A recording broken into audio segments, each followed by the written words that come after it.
This is your Feel Good Breakfast Show, Expresso. On this Monday morning, we are live talking about relationships and marriage. When is it too soon to tie the knots?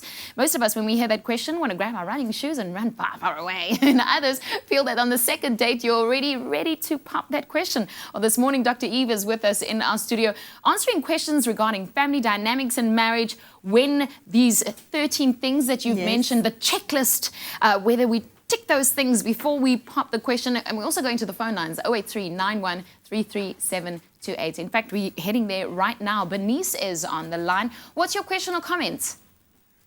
Well, my comment is, you know, when you're ready to pop the question is when you have gone through thick and thin together, even before you're married. I've got experience in that.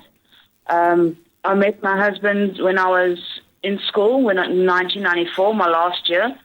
And then after I finished school, my mom passed away. And my husband, back then was my boyfriend, stood by me. And then his mom passed. And then it was like that. Okay, so she's basically saying that you need to experience the highs and lows of life in order to know whether this person can deal with your life as it is. The critical question is, how well did you manage those highs and lows of life? Highs and lows of life. You might have gone through, as she says, a lot, but it doesn't necessarily mean that you managed it well. You might have done with a huge amount of conflict and volatility and pain and breaking up and making up again, and then that's not a good thing. A lot of couples should go through a lot of things together. It doesn't guarantee that means I have to be together. It really doesn't.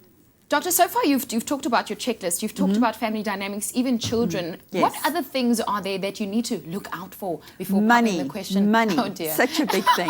Money is such a big thing. So you want to talk about it beforehand. Obviously, when you're courting, you realize that you have a different attitude towards money, or you have the same attitude towards money. Or he has debt and you don't. A very important point is you have to disclose your debt before you get married. There is just too much pain around somebody finding out, oh, actually I married this person and now I'm only telling you that we join up our anti-nuptial, that I have debt that you're going to now inherit as well. You're talking prenup already. Dr. Eve is in the house. We're talking about marriage this morning. How can married people enhance their relationship? Only does being married enhance it? So you've had problems as a boyfriend and girlfriend and we're going to get married because then it will be better. Absolutely. It's the same as like we're going to have a child to fix the marriage. It does not guarantee that. And you hear that very often, that couples live together for a long period of time.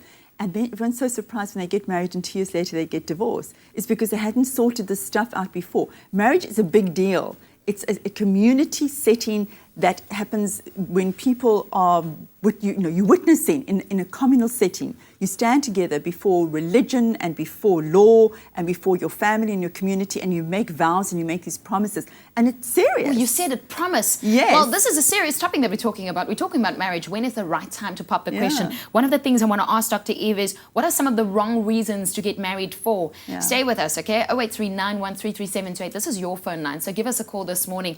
Katlego, over to you.